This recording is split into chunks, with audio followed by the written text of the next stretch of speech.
Hello বন্ধুরা, কেমন আছো সবাই? আশা করি ভালো আছো। আজকে পালং শাক করবো আমি। তো পালং শাকটা সবাই খেয়েছো, কিন্তু আজকে একটু করবো একদম নর্মাল। তো আমি পালং শাক কেটে রেখেছিলাম, এই যে পালং শাক কেটে রেখে কড়াইটা বসিয়ে দিয়েছিলাম। কাঁচা লঙ্কা, পেঁয়াজ, তেল দিয়ে দিলাম কড়াইতে। আপনাদের যতটা তেল লাগবে আপনারা ততটাই দেবেন পরিমাণ মতো।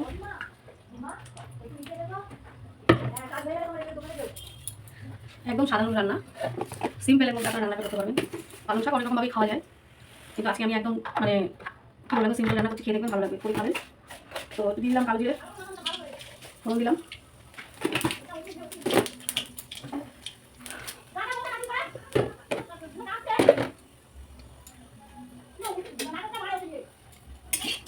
কালো জিরাটা একটু ভাজা ভাজা হবে,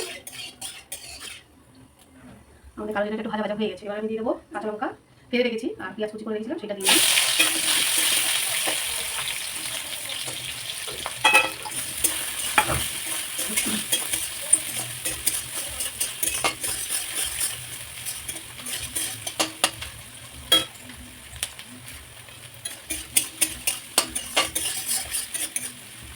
ভাজা ভাজা না হলে হালকা একটু ভাজবেন, খুব ভাজার প্রয়োজন নেই যদিও, ঠিক আছে।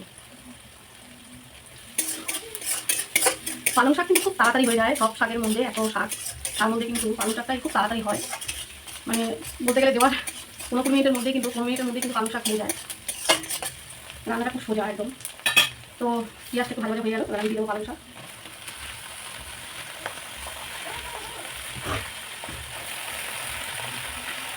পালং শাক কেটে জলটা ঝরিয়ে নেবেন, ঝুড়ির মধ্যে আমি রেখেছিলাম কেটে, যাতে জলটা ঝরে যায়।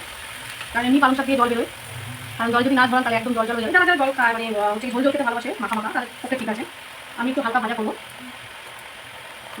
হয়ে গেল। আমি একটু নিয়ে ছেড়ে নেবো।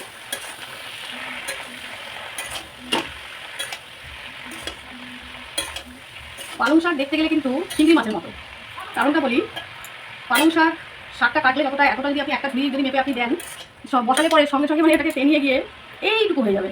আর চিংড়ি মাছও তাই, ছাড়ানোর আগে দেখবেন অনেক, মানে এক ঝুড়ি, কিন্তু কাটলে পরে ছোটো বাড়ির একটা বাটিও পড়বে না।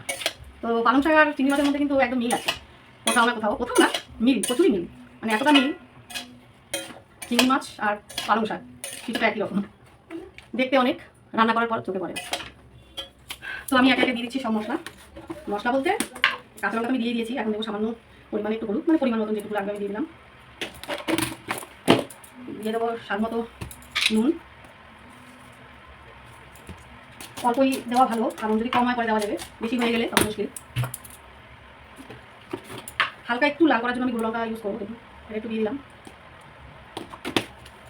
এবার এটা হচ্ছে নাড়তে থাকবে, এখন চলে গেছে, গরম ভাতেই কমতে শুরু করেছে।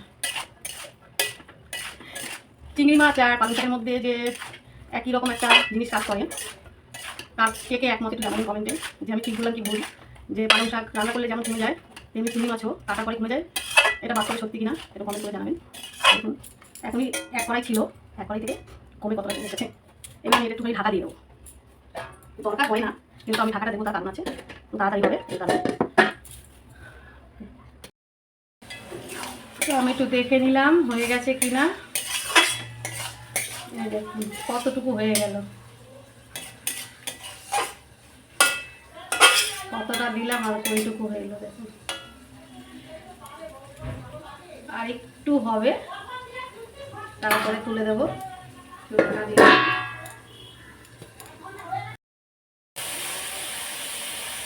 হয়ে গেল আমাদের পালং শাক, এবার আমি তুলে দেবো।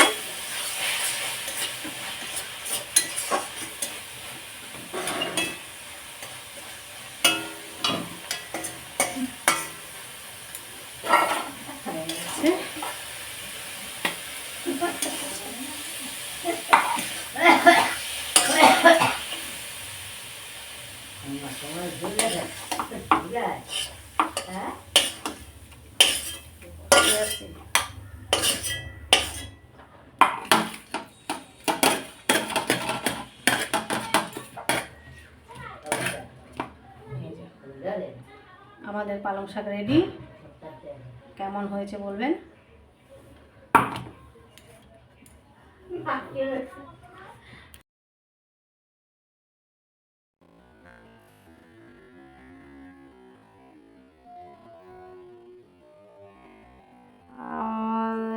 পালং শাক রেডি। নামিয়ে দিয়েছি।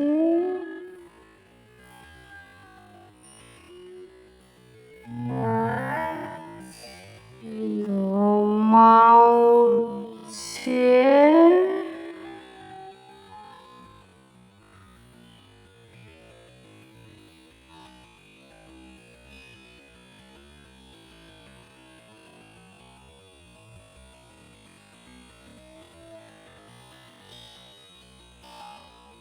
কেমন